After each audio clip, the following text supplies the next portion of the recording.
This live presentation was produced in Ashland, Oregon by the Rogue Valley Metaphysical Library and Event Center.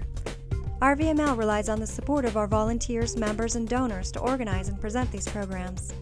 For more information about this presentation, or to borrow, download, or purchase other recordings from our catalog, please visit our website at rvml.org.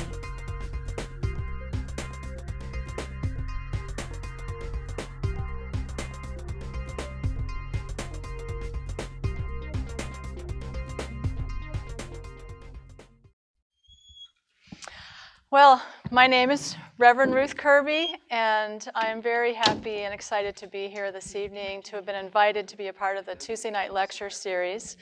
So thank you for coming out tonight on this brisk, wet evening to be here to discover something about Science of Mind. I am the minister of a Science of Mind center here in Ashland called Living.Truth Center, and if you want to know more about that afterwards, we do have a table in the back, so you can check that out.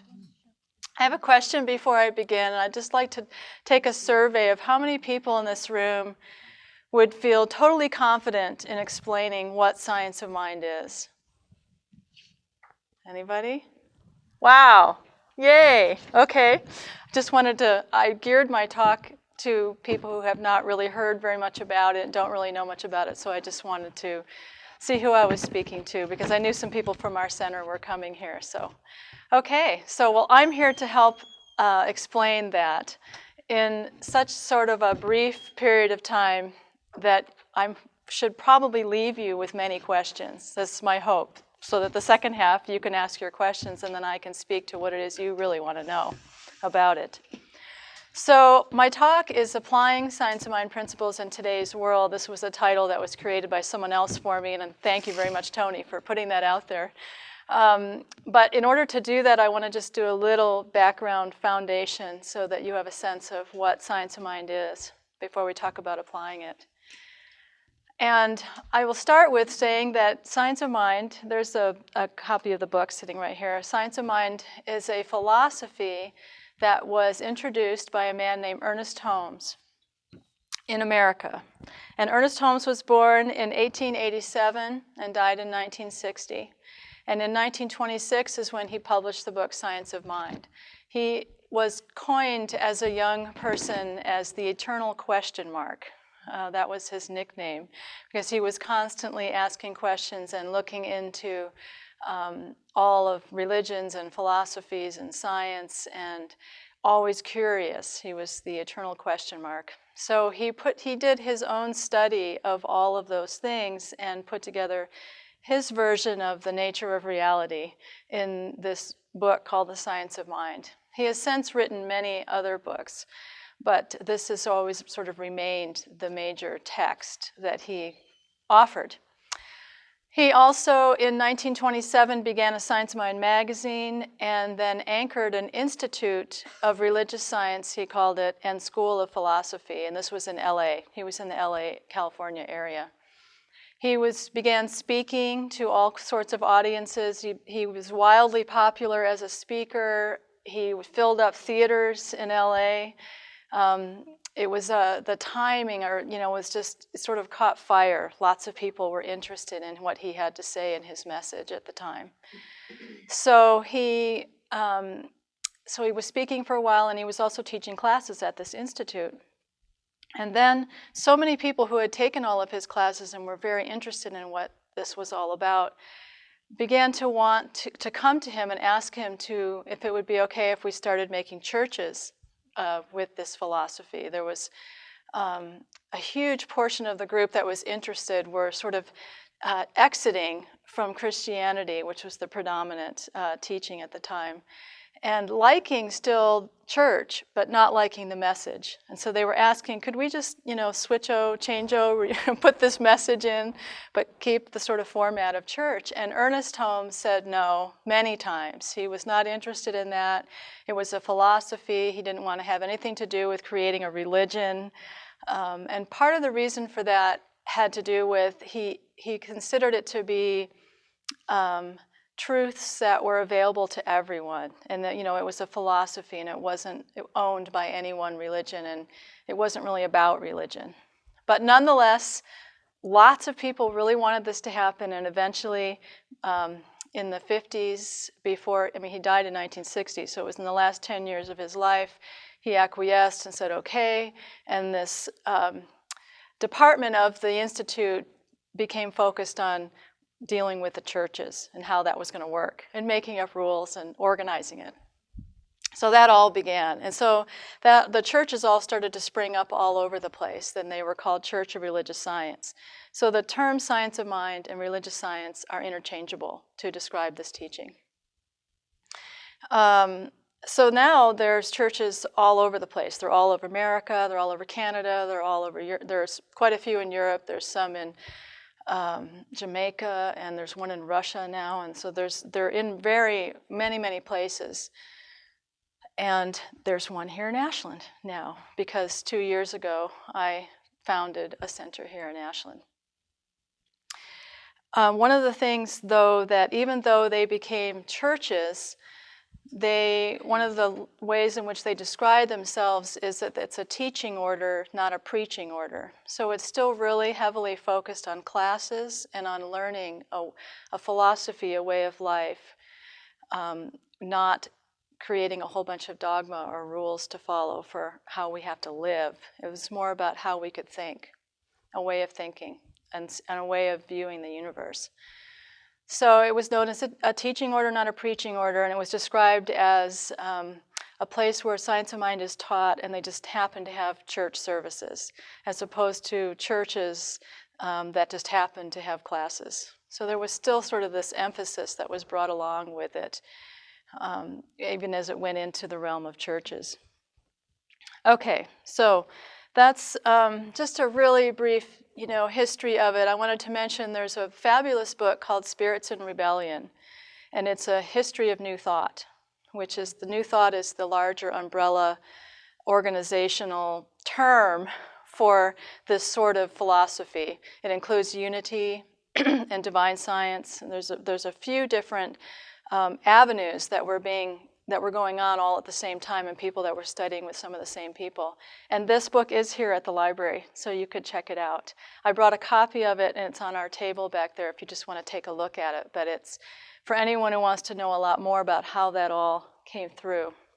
One of the people that Ernest studied with quite heavily was Emerson. And so he used to say that reading Emerson was like drinking water to him. And so that's one of the big influences. But he also said about this philosophy, he calls it open at the top, because it isn't meant to be a fixed thing. This book is not like a Bible. Even when he died, he wouldn't let anybody know where he was buried. He didn't want to be seen as like a prophet or some high person, because it was really a teaching where he went out and did his collage, where he studied all these things and put it all together, his version of the nature of reality, and then he says, you do the same.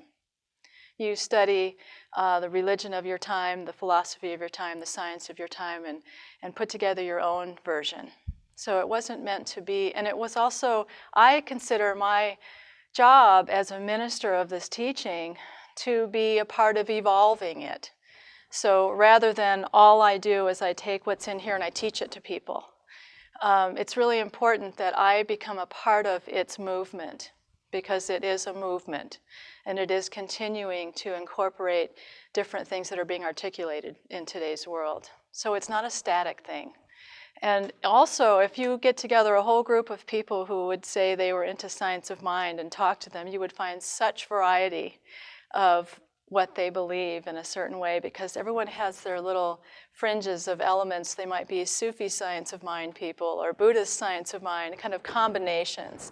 So there's a real freedom to be involved in this teaching and also continue to do other things that feel right to you in terms of expressing your spirituality. So there's no real solid walls there. Okay, so I wanted to cover just some of the basic ideas of science of mind. And I thought I would do this in sort of a format of beginning to describe what the science of mind version of God is. And then I will talk about who are we and what is our role, and then what is this world, what is the universe, and how does it work From the science of mind point of view, I'm not here to say how it is. So from the science of mind point of view, what is God? Well, God is not a person. In fact, the word God is not necessary in this teaching. When I was first involved in it, I didn't use it for 2 years because it was so charged with other people's meaning that I just couldn't let it out of my mouth. So I used spirit and universal mind and whatever else I could use other than that word until a couple of years into it when I understood what I meant by the word God, and then I was okay with it. But anyway, it's not a person, it is an energy. It is considered an intelligent energy that is within all of life. So it is not separate from life. It is not an entity that is somewhere else and then we're over here. It is actually the unified field of energy that is within all of life and all around it. So it is in all of its creation. So you could call it life force energy. It is that energy that is within us that we are animated by. And the same way in which, like a little tiny carrot seed has this intelligence in it that knows to become a carrot. And yet if you cut up that seed, you can't find it. Where is it? Where's the intelligence? Where is it? So it's this invisible energy, and yet it is there. It is most definitely there. It is within all of life. Also, in science of mind, there's only one. So there isn't two opposing forces. There's just one unified force of life. And it is considered good in the sense of the life force is inherently good. What that means is that the movement of life is always towards the better. It has an inherent movement because energy is always in motion. So energy is never stopping. It's always in some kind of motion, even if it's slow enough that you can't see. And so the energy of life is going towards the better. That's how it's inherently good. And we can see this in evolution in a certain way because that which thrives the most in its environment continues, succeeds, and continues to even better the situation. So there's an inherent movement there. And so as opposed to some teachings who say there is like a God and the devil, a positive force and a negative force, in this teaching there's only one force, and it's the positive force of life. And any seeming evil or negativity is all about the not seeing of the good, of ignorance of what is real and what is true. So I'll talk about that a little bit more later. So some other characteristics of this intelligent energy are that it is impersonal. So it is not filled with personality or emotion. It's not a God up there that can get upset and angry and judgmental and all of that stuff. It is an energy that is impersonal, and what that means is it's the same in everyone. There's nobody that's more spiritual than somebody else, or somebody that has an in with God. It's all the same. So we all have this life force energy within us and this access to the whole unified field, equally the same. And that's true of all of life, that all of life has this energy within it. And it's impersonal, so it's not making decisions and based on how you are. You don't have this life energy in you more because you're good. It's just there because that's who you are, who we are. It's also creative. So this energy is constantly in a creative mode. That all form out here that we see in the world is temporary and is constantly in some kind of flux and change. And so rather than creation happening in 7 days and boom, it's all done, creation is always going on. This energy is constantly creative. And how we participate in that process, I'm also going to share just a little bit later. But it is creative. It is also, in science of mind, considered eternal. So that as in energy that never stops, it just changes, life force energy is on a continuum that is eternal. So it doesn't begin and it doesn't end. However, what's really interesting about this teaching is he doesn't say anything about what happens after we die.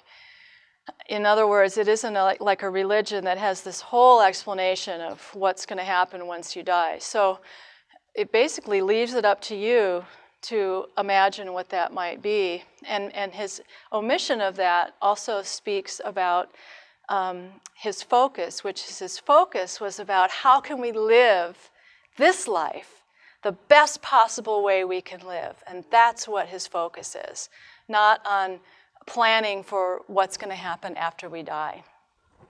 But there is a definition of the life force energy as being eternal. And he was asked once, though, quoted as, he was asked about whether he believed in reincarnation. And he said that he didn't because he just felt that all of life was moving in a forward motion.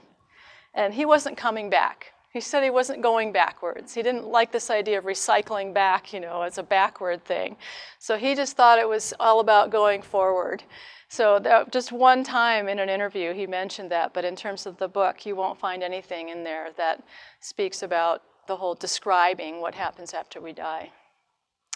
Also, the life force there's order in this, with this energy in terms of our universe. It isn't all chaotic and dependent on emotions or the emotions of an angry God, that kind of thing. But there's actually an order to it. And this order is natural law. So that there is a way in which things work. And in the same way that there is laws regarding our physical universe, there are laws regarding our metaphysical universe. And metaphysical meaning beyond the physical. So we have the invisible world and we have the physical world. And they both operate under natural law. And he was very adamant about calling it natural law because I guess at his time there was a lot of anything being talked about that was metaphysical was considered supernatural. And there was this whole woo, that's really out there kind of thing. And so he says it's absolutely natural. It's just that some of our universe we can see and some of that we can't see. And that just made total sense. And so it's nothing unusual or weird or supernatural. It was all natural. And that it all had an order to it. So it wasn't chaotic and there was laws that we could learn about and follow, just like we can learn about the law of gravity and vastly improve our life, especially if we're on the edge of a cliff. Knowing about that will really help our outcome. Okay. Oh, and also that in just going back to the fact that there is only one energy as opposed to two opposing forces, that there is in that there is implied an actual connection of all of life, so that all of life is connected to all the rest of life, always. Everything exists in relationship. There is never a time when any aspect of it is separate in a vacuum, somehow cut off from the rest of life.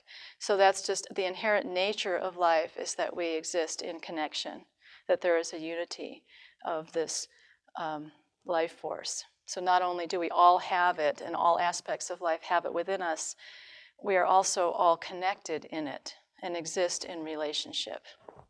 Okay. So who are we? And what is our role? Well, we are in this field of intelligent energy. We are expressions of this intelligent energy. We have this energy within us, and so we are that. There is nothing else we could possibly be, because there is nothing else. Nothing exists outside of that. There isn't somebody who was somehow born without the life force energy within them, and everyone else did, but you didn't. It is all one. It's everyone and everything. So we are expressions of this intelligent energy. We have this, what can be called divine energy, but it doesn't have to be. Like I said, you can make up your verbiage around this, if whatever's most comfortable. It's still going to be the same thing, regardless of how you refer to it. So that we are expressions of this. And another metaphor for how this is that if you think of all of spirit or God or intelligent energy as the ocean, then we are drops of water in that ocean. So we have our separateness, like a drop of water in an ocean would, but we exist in the ocean. So that when you look at the ocean, you don't see the individual drops much. You see it as a unified whole. And each of us is made of the same stuff as the ocean is. So that's just a metaphor for sort of, see, a lot of these concepts are not, I don't think they're necessarily meant to be understood by the linear mind. I really think we get it so much more clearly in poetry and music and dance than ever intellectually talking about it. But Ernest Holmes was definitely an intellectual and was very interested in articulating all of these things in a intellectual way. So but we have to use our language. So I'll do the best of understanding that as we can. And also, I just wanted to say, we just have to remember that we don't have to totally understand something to use it. I don't know how my DVD player works, and I still use it. I don't even know how faxes work. I really could not explain it to you, and yet I can use it. So there's a similar thing with this teaching, is that it's not crucial that you understand all of it in order to be more conscious of your use of it. Okay. We are also, another aspect of who we are is that we are at choice. So in the science of mind philosophy, humans are not puppets on strings. We are not, there's no destiny. There's nothing that we're bound to experience that is predetermined in our lives, and we have no choice over it. Nothing like that.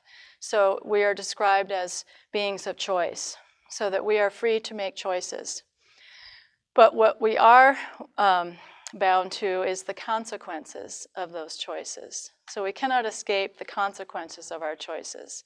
But we can make new choices. If we're not happy with the consequences of our choices, we can make new ones. So it is considered, that we are given free will and choice, and we can make choices that are good for us and choices that aren't so good for us. We're free. If we want to be miserable, we can. If it makes us happy, we can choose to be miserable. That's our choice. So we are in this place of choice. But we are bound to the consequences of our choices. And in that description is where he speaks about punishment and reward. And he says that we are not punished or rewarded for our choices. So there isn't something where someone's up there tallying all the they made that choice, and later you're going to get it, Whether it's punishment or reward, they're really good, so no one's keeping track of that. But the punishment or the reward, we're punished or rewarded by our choices, right here and now. So inherent in the consequences of our choices is either the punishment or reward, and there's no further punishment or reward needed. So it is said that heaven and hell in this teaching are states of mind, are states that we can create right here on earth. There's no need to wait. It happens instantly. And we see that out in the world. We're experiencing the results of choices that have been made. Okay. Also, so what is our role? Our role is to discover our universe, to find out how it works, and to be the most effective in it that we possibly can be. Our role is not to find out how to change the rules of the universe, to try to be the one exception to the rules of the universe and that sort of thing. We are here to find out how it works, like we look out into our world and find out the natural laws, and then be the most effective possible in creating the highest level experience that we can imagine creating. So we are most interested in finding out how it works and then how we can do our best in it. That is our role. And in order to do that, one of the things that is our responsibility is clearing up our own self. So we are often walking around with a lot of debris in our minds. Oftentimes we've learned early on some really negative things about ourselves or the world, beliefs that we're not good enough, beliefs that the world there isn't enough, whatever it is. There's many things that we may have already taken in. And so part of our role is to clear that, to clear some of that stuff out, and to bring all of what is it that I believe, bring that up for examination. Oftentimes as we're brought up, we don't even realize what we've taken in as a belief until we really start looking at it. So our role is self-examination so that we can be aware and conscious of what we're believing in our world, about our world. So the third thing that I want to share about the Science of Mind principles is what are the laws, or how does the world work? And the main law that is spoken about in Science of Mind is the law of cause and effect. And it's also referred to as the law of attraction. It's really the same thing. And it's all about the order of things, in that everything that exists begins in thought. So it goes, the movement of creation, of the creative process, is thought to form. So thought is always first, and then form results from those thoughts. So that's the main, it's very simple, and you'll probably spend 5 chapters on it in there.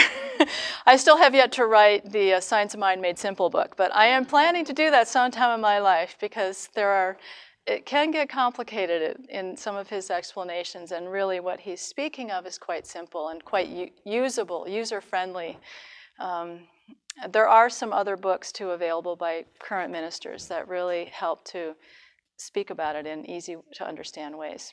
But anyway, so this main law, cause and effect, is really about, for us to understand that that's how we can be involved in the creative process. If we're not happy with something that's out here in the realm of form in our lives, our way to change it is to go to the thought behind it, the thought that supports it, rather than working out here in the realm of effect and in form and trying to make changes there. The place that we look at or to make the changes is first in here. And he talks about how we have a mental blueprint in our minds of what is out in our experience. So in the same way that an architect makes a blueprint of a house that exists, we have like this mental blueprint, this construct of thoughts that support what is out in our world.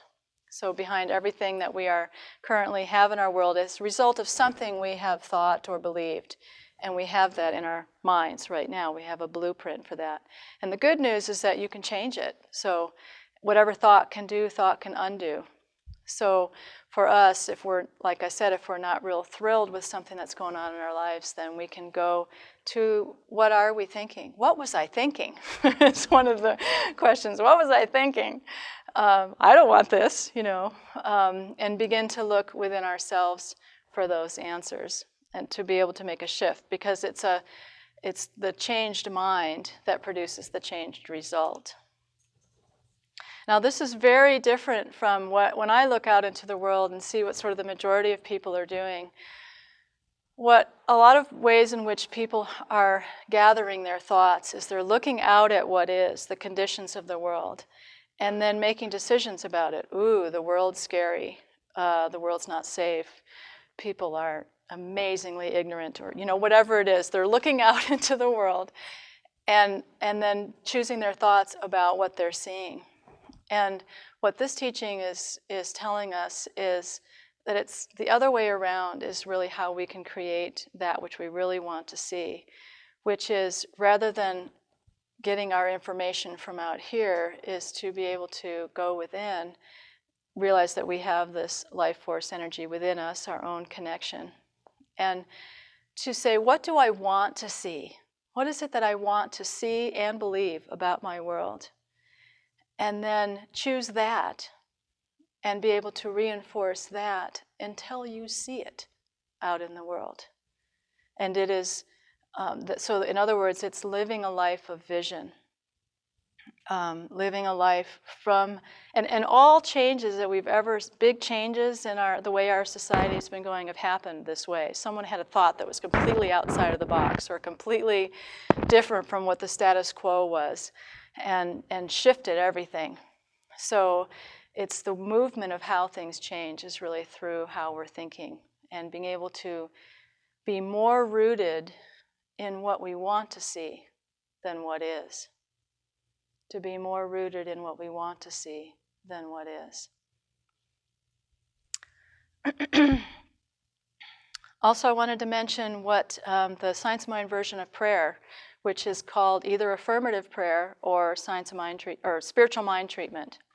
It's sort of more these days being called affirmative prayer because spiritual mind treatment just kind of brings up people's treatment. They're not sure if they're going to, it's a doctor's office or what's going on. So these days it's referred to more as affirmative prayer.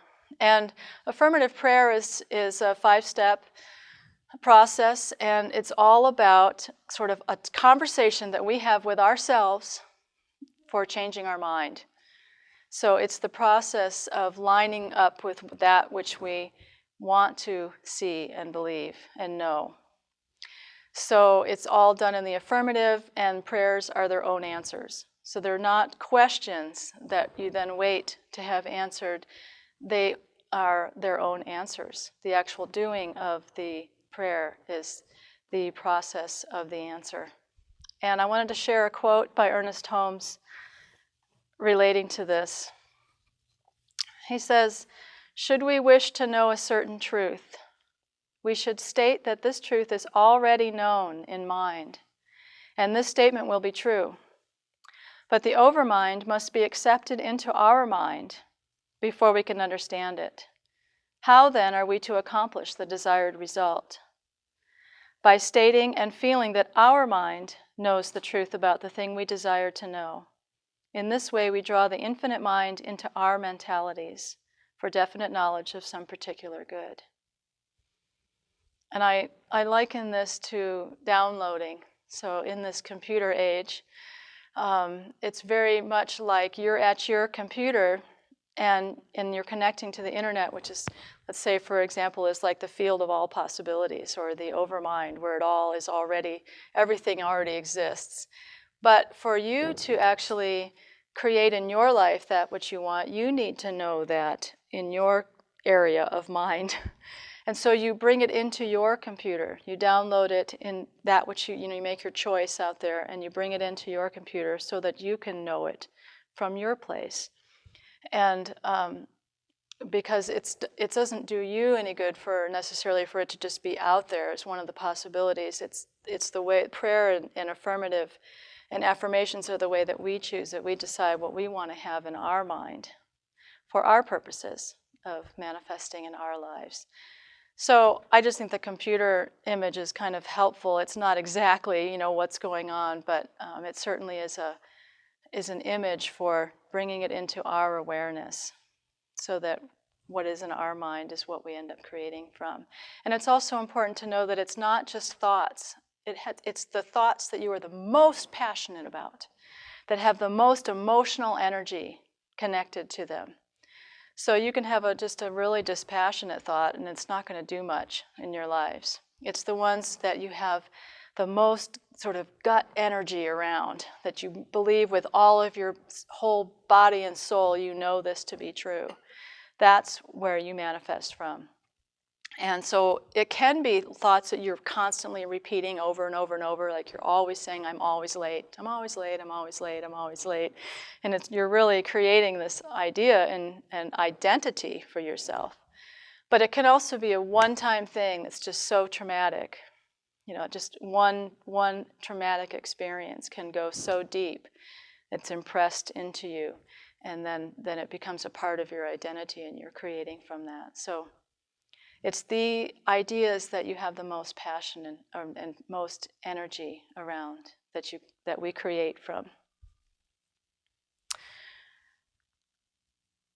Okay. So what I want to share at this point is, why is this exciting to me? Why am I excited to be involved in science of mind? And I think the most exciting thing to me about this teaching is that about the idea of being at choice, because I feel that our future is in our hands, that we are not just to sit around and wait for God to do something about it, or whoever to do something about it, that it's really here and now a possibility, because it's being determined by our thinking and our collective thinking. So it brings me a lot of hope for what we're facing today. That I know that all of the things that are happening today are only because we're choosing that. We're choosing that as a collective. And if we collectively get to a place in mind where we decide that, for example, violence is no longer an option for resolving conflict, it will be gone. And it doesn't have a power in and of itself. It's all about what we are deciding and what we are thinking about it. I often hear people say, "Oh, well, there'll always be war." Well, that's an affirmation. But I don't choose to believe that, and so I know that we are all capable of having a new idea. To me, the whole thing that's great about the name New Thought is that we can have a new thought. That's really what it means to me, is that we're not stuck in whatever has previously been going on. No matter how many thousands of years people thought this was necessary, we can have a whole new idea and go in a completely new direction. So that's very exciting to me. And I was at a talk on Saturday night by a man named Sharif Abdullah. And was anybody else at that talk here? Yes, a few of you. Okay. And he was saying something near the end. He was saying, he knows that, he was talking about us as a humanity being on the brink, like we're right there on the edge and we need to make a shift, and come back from the brink. And he says he knows that we can, that we can do that. The question is, will we? Will we turn it around? Will we begin to think differently and turn it around? And I also feel a lot of hope around that one, and I think that really comes from the idea that the life force energy is inherently good. So life wants to live, I think, a lot, and that there's a lot of power in that. So that also brings me the hope that we will. Not only can we, because it's, we have this ability to have new thoughts, but I think we will also, and that's very exciting to me. Now, the other thing that I wanted to share about is, where is Science of Mind going? So where is it evolving? I said earlier that it's evolving, right? That's a teaching. So I wanted to just share a little bit of what I thought, where it's going, and at least where it's going in me through my teaching of it and experience. And that is that, Science of Mind was really sort of born in the 30s, 40s, 50s. It was getting really popular. It was a time and it was in America. There was a time in America where, there was all these new frontiers and lots of land and lots of abundance, and everybody was out, getting their share of it and all this kind of stuff. And the teaching that it was focused on in this teaching was about abundance and empowerment. It was really about empowering us all, that we can create the reality we want to create. And then we also, for the last 30 years or so, have been really in this big focus on me. Like self-help, the self-help generation, where there was, lots of people have bookshelves full of self-help books, but it was an important time of working on ourselves, and coming to terms with our addictions, and AA groups being wildly popular and attended, and people starting to come to terms with their dysfunctions and all the things that we've have going on within ourselves, and wanting to make changes there and making ourselves better. And this has all been fabulous, and Science of Mind, with its self-responsibility element, has been very supportive of this process.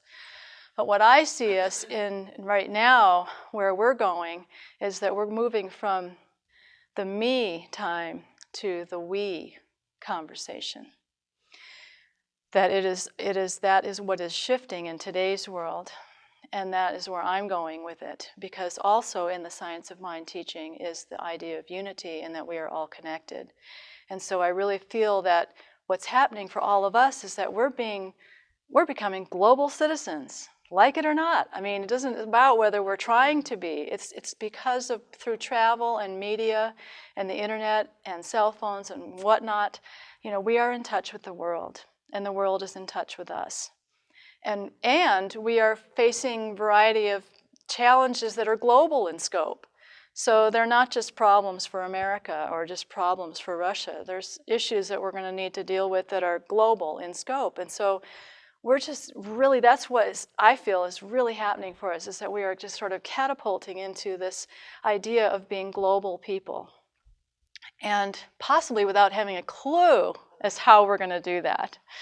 Many of us are challenged with getting along with our family or our neighbors or even people in our town. And the concept of living as one with absolutely everyone on this planet can be really overwhelming.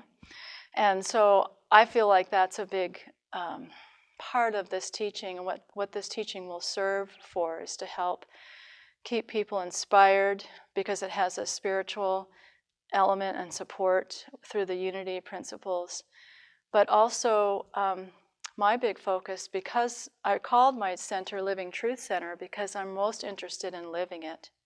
It's about living it. I don't want to just talk about it. I mean, I'll talk about it here tonight, but what excites me is how can we live this? So, okay, we are one. How do we live as though we were one? That's what's exciting to me. And I think as a group, we're all being catapulted into this reality. And if we can come together, we can get support from each other on the process of that, to be able to make choices in our lifestyle and our practical everyday living that reflect this belief and this idea that we are one. And I've said many times that as far as this teaching is concerned and how it sees life, there is no private good. In other words, if your good was gotten at the expense of anyone, it's not your good. It just simply is not your good. And because there's no private anything, in the teaching, we're all one and we're all connected. You never have your own little private Idaho of any kind. That everything that we are experiencing, we are all always connected. And I think that's an element that, at least I see in this country particularly, people just sort of ran with this, we can have it all, and, empowerment, and look what we can create. Well, it's a time of more self-responsibility and awareness of how we're creating, what is actually happening, and are we doing it at the expense of anyone else? And I know that we can all have our good without having it to be at the expense of anyone. That's very clear to me. I wanted to just share quotes by Ernest Holmes that relate to this idea of unity and our good. These all come from the Science Mind book. There is nothing in the universal order that denies the individual's good or self-expression, so long as such self-expression does not contradict the general good, does not contradict goodness itself. There is nothing in the universe that denies us the right to be happy, if our happiness does not deny or interfere with the general good. Also, the criterion for any man as to what is right or wrong for him is not to be found in some other man's judgment. The criterion is, does the thing I wish to do express more life, more happiness, more peace to myself, and at the same time harm no one? If it does, it is right. It is not selfish. But if it is done at the expense of anyone, then in such degree we are making a wrong use of the law.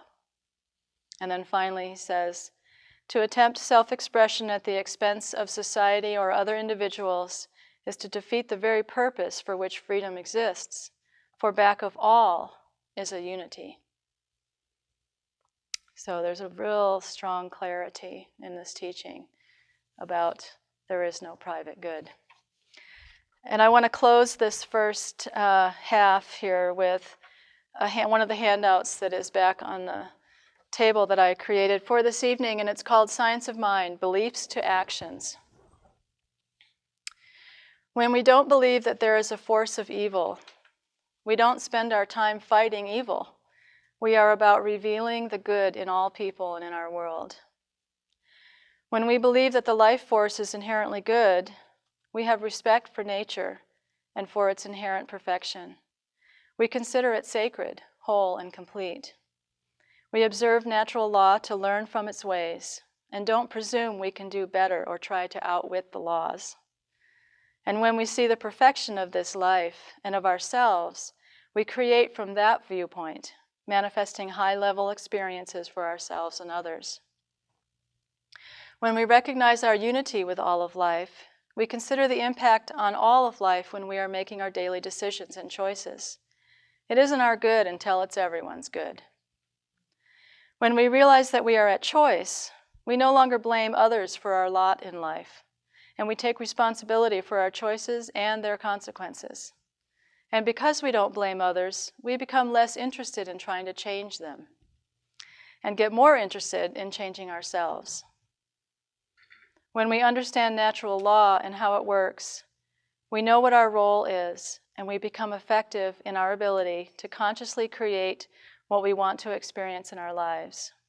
We no longer engage in pursuits of negativity. We don't fill our minds with horrific images and buy into limited thinking of any kind.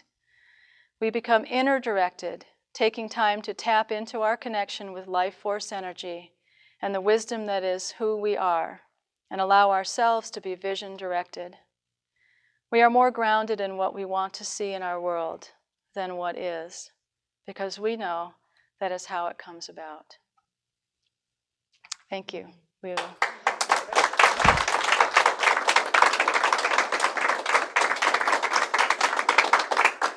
So I believe there is a 10-minute break, and then we'll have questions and at least questions afterwards. All right, thank you. And I just wanted to open up this whole second part for your questions so that I can know what it is you want to know beyond everything that I've already shared. So does anybody have any questions that they would like to ask? I'm counting on you having some questions. Yeah. Okay. And oh wait, we need a microphone. That's right. Okay, the microphone lady. Okay. Okay. The basis of... Is it on? Yes. Yeah. The basis of this whole thing is that our thoughts are manifested physically. So does he address anything in that big fat book about, what is forming the fetus and the infant? I mean, the infant pops into the world and it's all formed. What is the infant thinking that it has created this whole physical experience that it's now immersed in? Does he talk about that at all? Okay, yes. Basically, there's a couple answers to the question, and the first one is that whether it's an infant, fetus, child, all children are under the consciousness of the parent. So, in a sense, they are the only victims possible, because they are subject to the thoughts of the parent. A baby being born, however, is a part of the natural process, the natural life force, the intelligence, like we were talking about in the beginning of the intelligence in the seed. It's already there. It knows how to make itself a carrot plant, and we come equipped as humans, able to reproduce ourselves. And so that's a part of the intelligence revealing itself, that we can recreate ourselves in that way. So it's a natural process, and it's not something that the infant is thinking. At least in the science of mind teaching, he doesn't speak to that. He doesn't talk about that we're in wherever we are before we were born, that we have something to do with making ourselves born. So I know there's many systems of thought around that, but in the science of mind, he does not speak to that. But he does speak about children and infants as being under the consciousness of the parent. Does that answer the question? Or? Not really, but okay. Is there anything in there? I know that I read something once that fetuses spend 90% of their time in the womb dreaming. Mm-hmm. So, I mean, that to me is fascinating. I don't know if any research, how there's no way for us to detect what they're dreaming about. Mm-hmm. Mm-hmm. But I'm wondering if that dreaming state has anything to do with the process of, creating their world before they emerge into it. Well, I certainly wouldn't deny that it does. And I believe that, in fact, from every point, as whether from the point of conception or wherever you want to talk about it, but that children are in the creative process, so in it that they don't even know anything other in the beginning. And then as children grow, they're so pulled by imagination. That's what, if you watch what the natural child does, is is exercise its imagination, it's constantly in the dream world. It's constantly in the world of make-believe. And I don't think that's a mistake or something that we need to grow up and get real. I think we're absolutely planning and exercising the thing we most need to create our lives, which is our imagination. So I believe that that's developing absolutely the whole time. But I don't think there's much that is commented on in the Ernest Holmes writings about that. Any other questions? There's more. I know there is. Okay. Yeah, what's the 5 steps or 5 questions or whatever that you were The talking 5 about? steps of the affirmative prayer. The 5 steps are, the first one is recognition. There's names for them. So the first one's recognition, the second one's unification, the third one is realization, the fourth one is thanksgiving, and the fifth one is release. There is a handout about this. I didn't think I was going to be able to spend much time on it. Really briefly, the recognition, the first step is that speaking to ourselves, again, it's a conversation that we have with ourselves about the nature of spirit or God. And so the first step is recognizing the nature of the life force and the reality of that. The second step is unification, where we unify ourselves with that. So if this is true, that there is only one unified field, then that is who I am and what is operating within me. So we bring it to unification, we unify with that idea, with that reality. And then the third step is called realization, and that's where it's sort of what you might call the meat of the whole thing, where whatever our purpose for doing this prayer comes out, where we speak our word about what is the truth of our being in regards to this situation. So if we're wanting to do prayer because we are once again in a horrible relationship or something has fallen apart and we're wanting to know something different so that we can create something different, it is there that once we have established what is true of the universe and what is true of us, then we speak to what is true in this situation, and we begin to speak the affirmative words of the beliefs we would need to have in order to have a different experience. So I love being in relationships. Relationships always work for me. I draw to myself only healthy and wonderful experiences through relationship. There could be any number of things that are said in that third step, but it is that which we're downloading, the idea we're downloading for our new experience. And then once we've done that, the fourth step is thanksgiving. And this is meant as a natural progression in that once we speak all of this and we know this new idea that we feel gratitude, it's already who we are. And there's this sort of sense of relief and gratitude. And so we speak that gratitude. I am grateful for this reality, for this truth about me. And then release is about letting it go and knowing that it's already done. It's a done deal. It's already complete. And so it's a matter of releasing it. In the same way that we might, put ice cubes in the fridge, we're not going to go check on them every 3 seconds. Are they frozen yet? Are they frozen yet? So there's that step there is meant to be sort of for us to be able to release it. And then not so that we then do nothing, though, but so that we go forth into our actions with this new idea in mind. Is that okay? And there is more details available.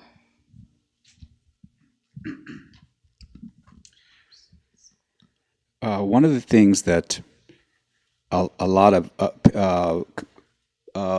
advocates for or proponents of other religious belief systems, other organizations, including Alcoholics Anonymous, say is that there's a power greater than ourselves, and that we're powerless, that we personally are powerless, and that power, we have to turn our lives or surrender our lives over to that God. We're that God, Jesus Christ, or simply an anonymous power greater than ourselves.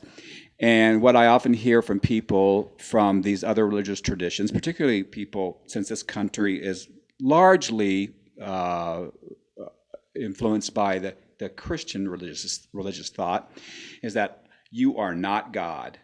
They're they take great offense at the idea that we would claim to be emissaries of light, if you will, children of God, or somehow equal in spiritually to Jesus, for example. So what's the science of mind position on the idea that we are God, or are we not God? Okay. The science of mind would say that we have God within us, or we are always in connection to all that is, to the source of all of life. But we are not it. I mean, we are not, like when I was talking about the drop in the ocean, we are not the ocean. We are the drop in the ocean. So in that sense, the totality of spirit or God is larger than us, and is more than us. But we are where we connect with it.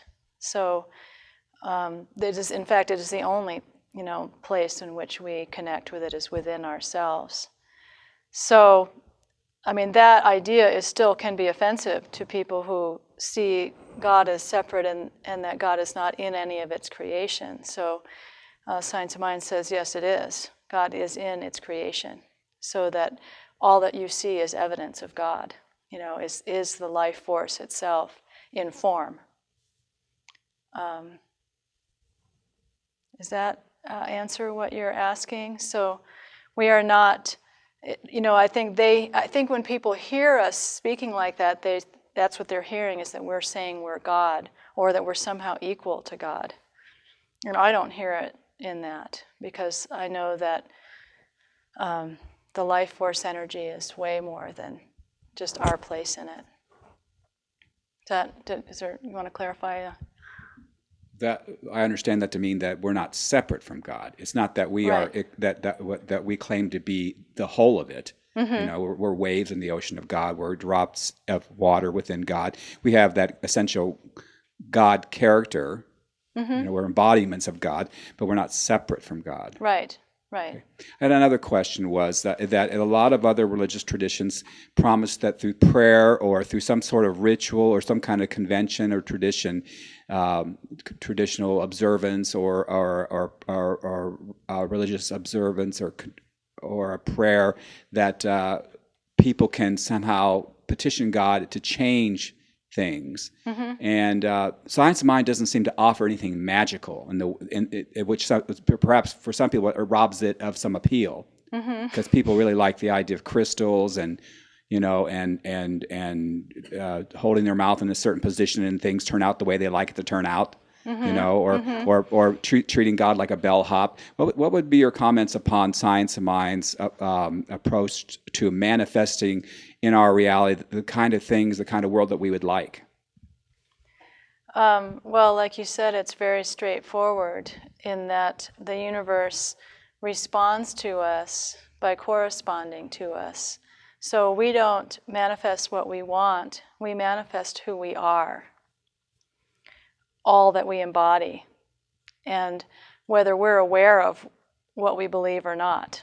So this is a process that is going on constantly. We're always creating, consciously or not. And so basically this teaching is an invitation to do this process consciously, because we're already in it. We're already creating from the universe is responding by corresponding to us. And so it's very, he chose the word science purposely because he sees it as demonstratable in the same way that science is, that there is an order and a way things work, and every time it corresponds to us every time. So it isn't that we can't use things like crystals and create whatever we choose to do in our lives. But in the Science of Mind view, we give it the power. So we say that this crystal is going to bring us more love in our lives, and so it does, because we are empowering it to.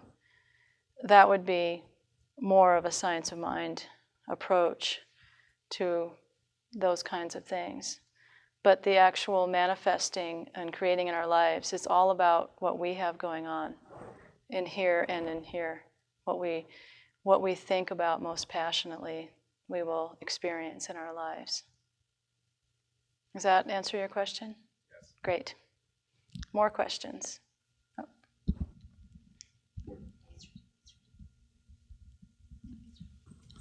Oh. Okay.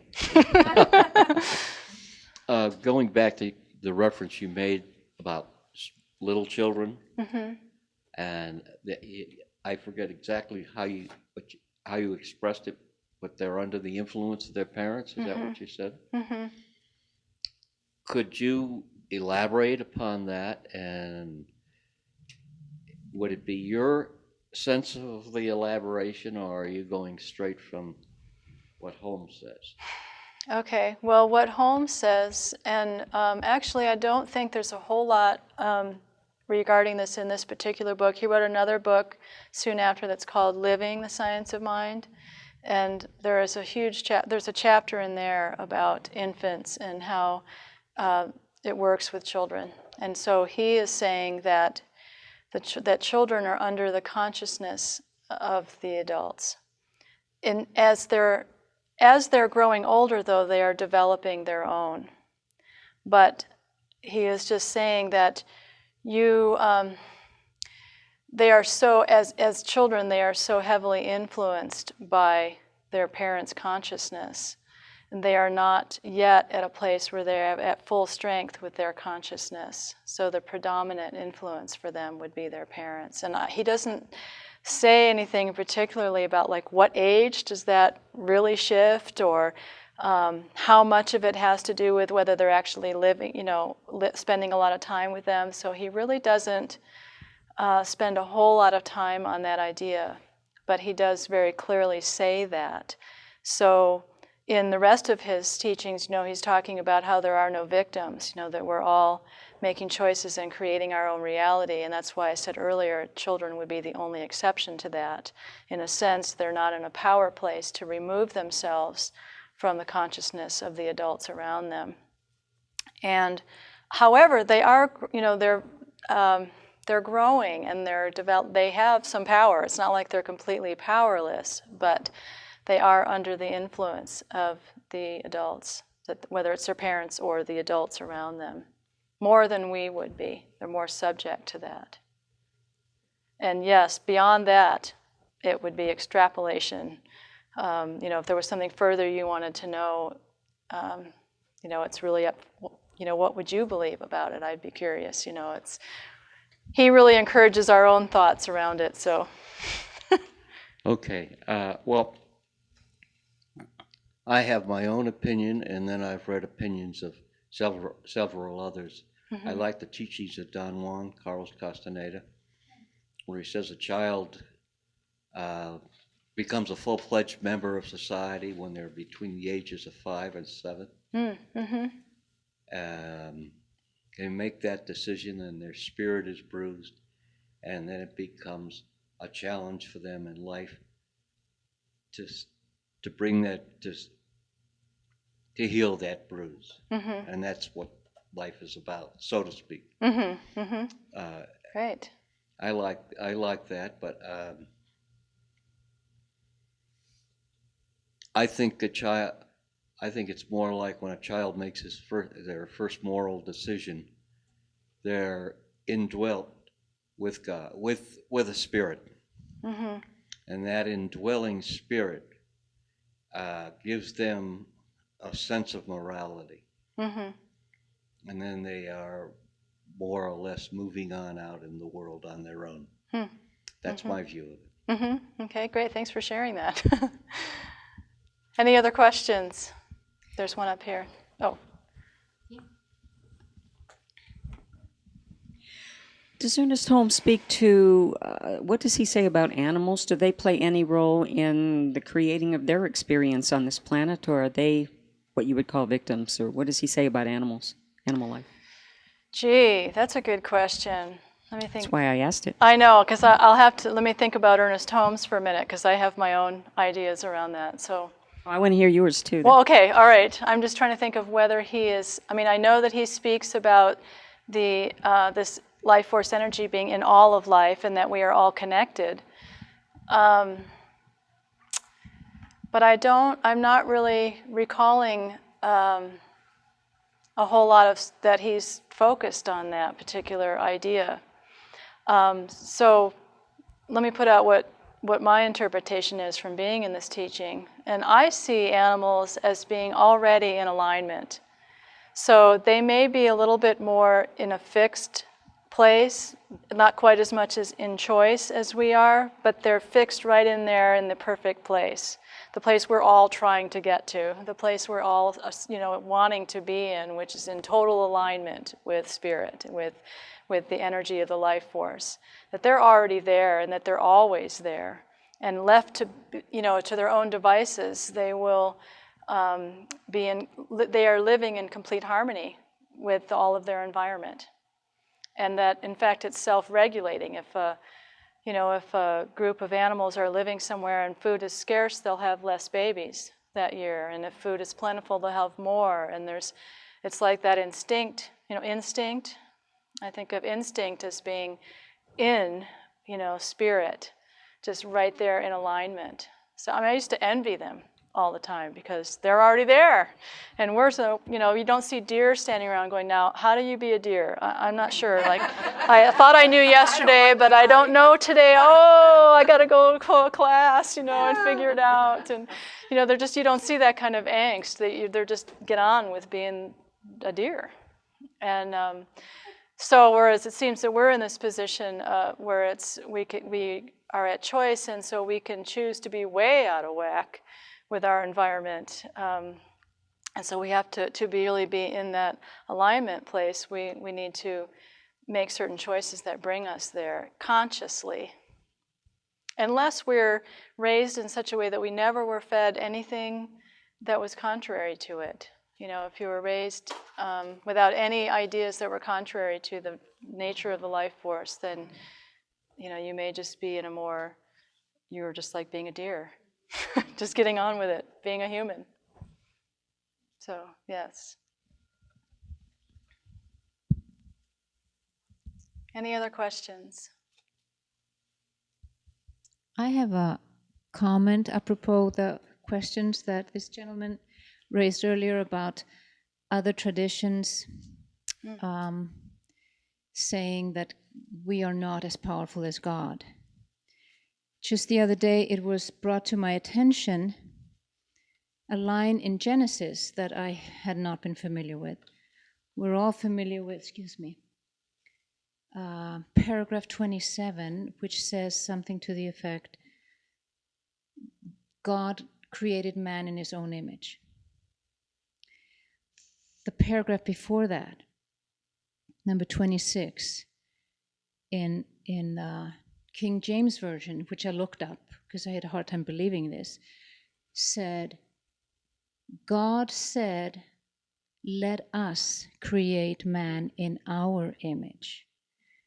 And then I just now checked the International Version, which says, and God said, we will create man in our image. And I just want to plant that seed, because what is the implication of that? Mm-hmm. I don't know if you have a comment about that, but I thought that was a very, very interesting wording. Mm-hmm. It is, and I always found that to be very interesting because just in terms of the Bible, that it says one thing and then the very next thing begins a whole nother explanation of how everything started. And so I'm still confused about why those two versions are right in there next to each other and how they don't seem to relate to each other to me. But anyway, I don't think, Ernest Holmes has, because this whole teaching came out of Christianity, he has a whole section in the back of this book about the Jesus teachings and makes various Bible quotes, but not that to my awareness he has never commented on that particular aspect. But it is something that I really noticed when I looked at that and wondered about what that would mean. I find it very potent. Mm-hmm. Thank you. Mm-hmm. There was one other thing you commented on that I had a question about, and it was the doing no harm to others. And I've been taught, or I've learned in other areas, that this law of attraction thing that he talks about is that we can't create in another person's experience. because otherwise we would be second guessing ourselves all the time. I mean, if we're doing something that benefits ourselves and we're part of the whole, then aren't we benefiting, the whole by doing that? And if we deny ourselves something because we're afraid that we're going to be harming someone else, then aren't we harming the whole? It seems to me we just have to go with our heart and do what feels right, and it'll be for the best for everyone. What does he have to say about that? Well, like I said, I think that there is, what he's saying is that we are all connected in a similar imagery to the Native American web, so that we can never act outside of the whole. So what we do to this part of the web affects the other part. And my impression of what he's talking about is that we need to be responsible for our choices and how they're affecting others, and not be just assuming because it seems like it's our good that it is. I mean, I think it's really an important point in our today's world, because we are so blind to what we're spending our money on. For example, we're trusting all these various companies to provide fuel and food and everything, and we don't really know what we're supporting when we're supporting that. And but it would be good to know that, because we are still, ignorance of that doesn't excuse you from that. Like ignorance of gravity doesn't make it so that you don't fall off the cliff, So if we're all somehow involved in something that's really creating havoc in some other part of the world, then the fact that we don't know that doesn't excuse the reality of that. And what you're speaking of, I mean, yes, we need to trust. I think we need to trust more of our heart and how we feel internally than we ever have before. That's part of the whole issue of how we've kind of gotten off, is that we don't look within. We look at books and look to others to tell us what to do, that we don't actually feel it. And so I do think that that's an important thing, I think, to be able to look within. But I just think in today's world, we also need to be aware that there's a lot of, sort of hidden results of things that we are creating for ourselves that we don't see, and we don't realize what the implications of that are. If that makes any sense to what you're asking about. There was one other part you were asking about that I was going to... It just seems to me that no matter what we do, there's always going to be somebody who doesn't like it for whatever reason. Thank you. The other part is the key word there was their experience. So we have no control over other people's experience. I could be just up here talking and someone could be extremely offended and hurt, and I don't have any control over how they experience what I'm putting out there. So we definitely do not take responsibility for other people's experience. So that might be more of what you're asking, is that we can't go around changing everything we're doing because so-and-so might not experience it in a good way. So definitely we're not responsible for other people's experience, but I think it's what he's talking about is more in a much larger sense as a people, that there is abundance for all, and that we all are included in that there's no people that should ever have to suffer greatly because some people are having a good time. That it's what is meant for anyone is meant for everyone. And that I think when we line up with that awareness, then we are in that place of empowering all to have that. But yeah, we don't have any control of the experience part of it. Definitely not. Yes? What was that? How is God defined? You missed the beginning. The tape will be available to rent from the library. Is it that long? Yes. Yeah, it was pretty long. So I would suggest that if... I'm not familiar with science of mind, but like in the Bible, it says God is love. Mm-hmm. Well, the short version would be that it's an intelligent energy. So it's not a person or an entity.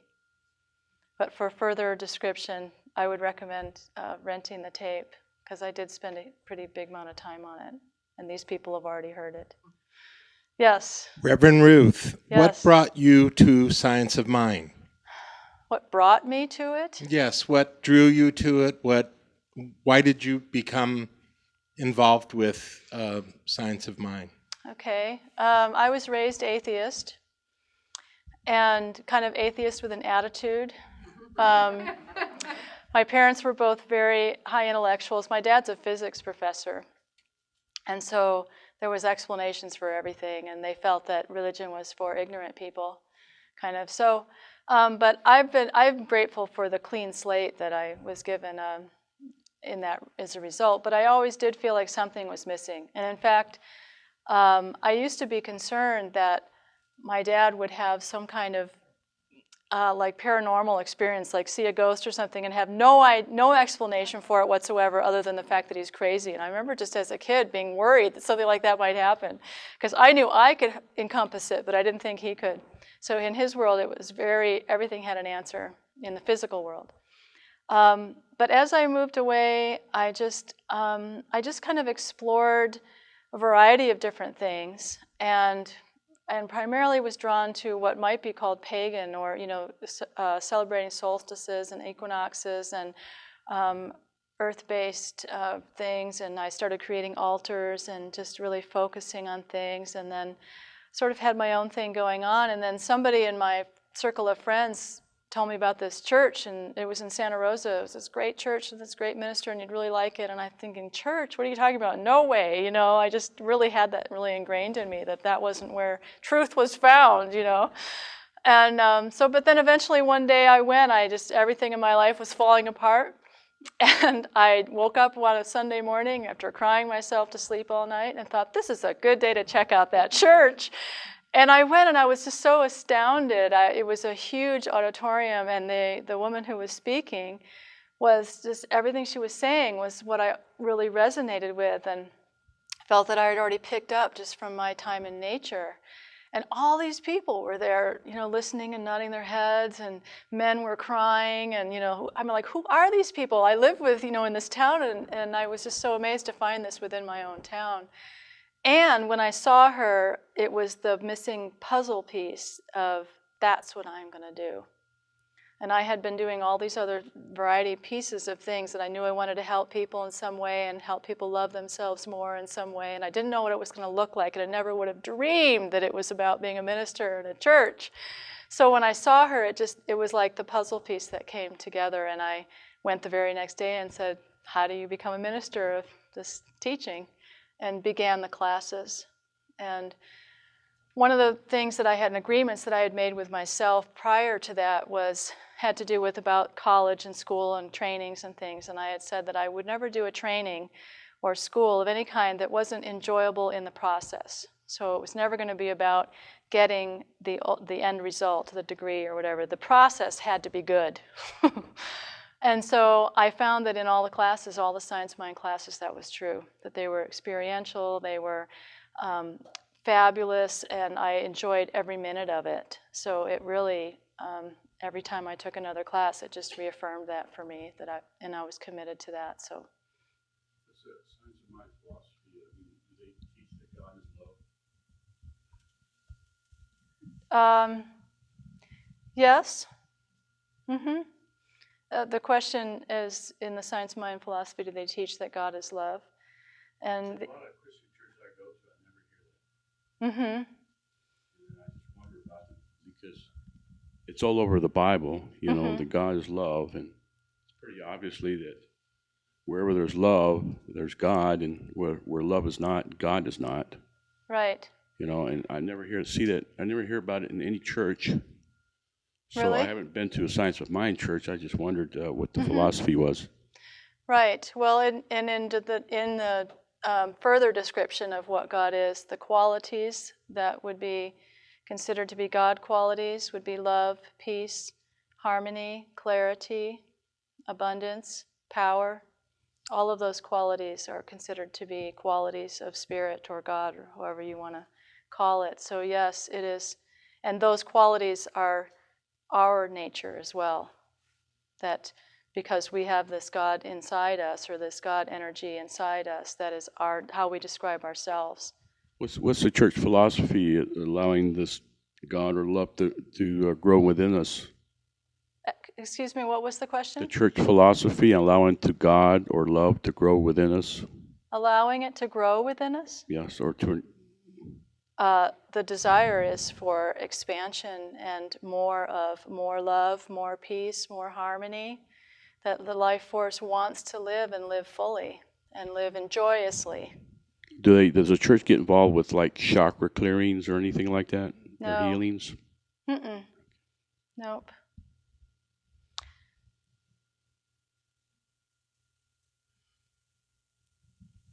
Another question in the back.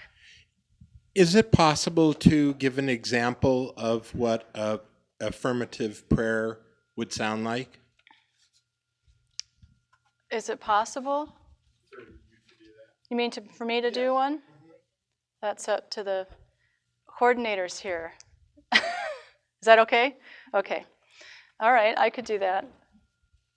So I will speak one, and you can just hear how how it flows. Anything particular you want me to have the purpose of it be? Okay. All right. So this one, I will speak a affirmative prayer for my own awareness and unfoldment of my true self. Just go with that. Okay. So this is what I know. I know that there is only one power, one presence, one divine intelligence, whether we call it God, Spirit, Universal Mind. His name is not as important as the fact that there is only one source of all of life. And knowing this, I know exactly who I am, that I am an expression of this divine intelligence. There is nothing else I could possibly be, for there is nothing else, nothing other on the outside of this. So I know that I am an expression of divine intelligence, that I have the power and the presence of pure spirit within me and all around me in every moment. And knowing this, I know that I have everything I need already within me to create the life that I am excited to live, to create high-level joyous experiences for myself. And I also know that I am fully capable of opening up my awareness to understand the truth of who I really am. For these truths are already true for me. The gift has already been given. I have already been given the gift of life, and it is for me to open and to discover. And so I know that there is nothing to get, that I am already filled with all of the qualities of God, of peace, of love, of harmony, of abundance, of clarity, and of power.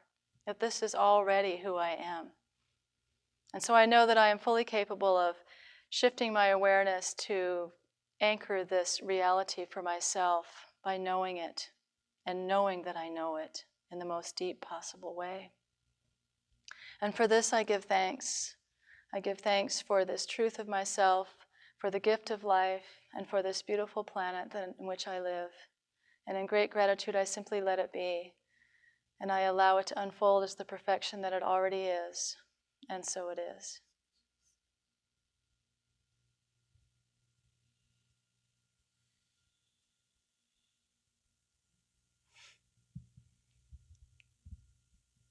That's how it sounds.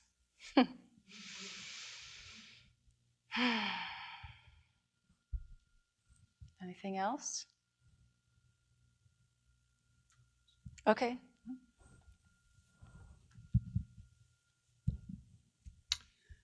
Ruth, I'm getting much better at living my truth, and I totally understand now that my thoughts create my reality, but sometimes I react to situations before I really even have time to think and analyze the thought that's coming in.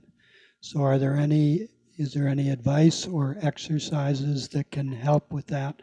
For instance, if I'm driving and there's a bad driver in front of me and I react to that before I really think about what I want to say or do. Mm-hmm. Well, it's a good question because one of the one of the main purposes and goals in this teaching is to become more conscious, to kind of raise ourselves up out of the habitual mode or the unconscious mode of just going through the motions of our life and not being very conscious. But one of the things that we can do in this process is create new habits so that we are not always going to need to be this conscious about every single second of our lives.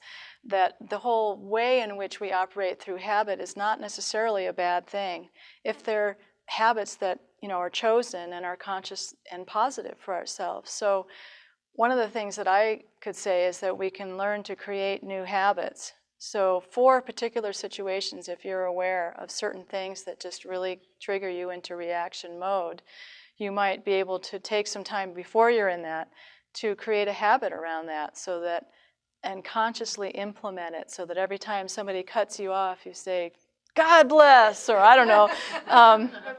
There was, do you remember, you've heard of Swami Beyondananda? He's really great. And one of the things he talks about is one of his jokes or realities can be a mantra called peace on it. So he'll, peace on it. And, it makes me laugh, but it's a way of, for us to take and create some new habits where we recognize those moments in our lives. Like you were able to come up with one right then. You knew one of them for yourself.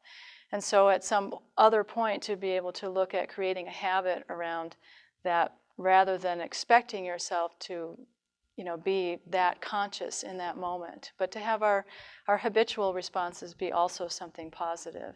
So yes, I think we can create some different habits so that we're not always in that, thinking about everything mode.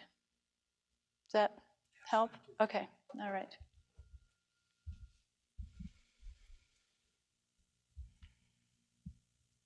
Okay, we're all ready? So I just wanted to, add something ask myself the question.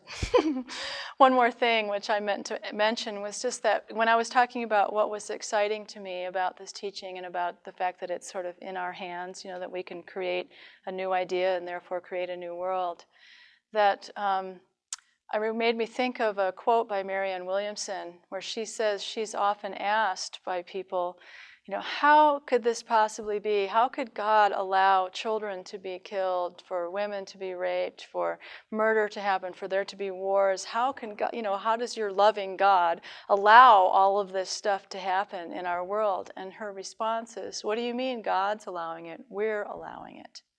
We are the ones that are allowing it. And I just really, that resonates with me, that we are the ones, we are given free choice so we could be creating this incredible experience of life. And that is always an option for us. And that's it. Thank you very much for coming out tonight. I really appreciate it.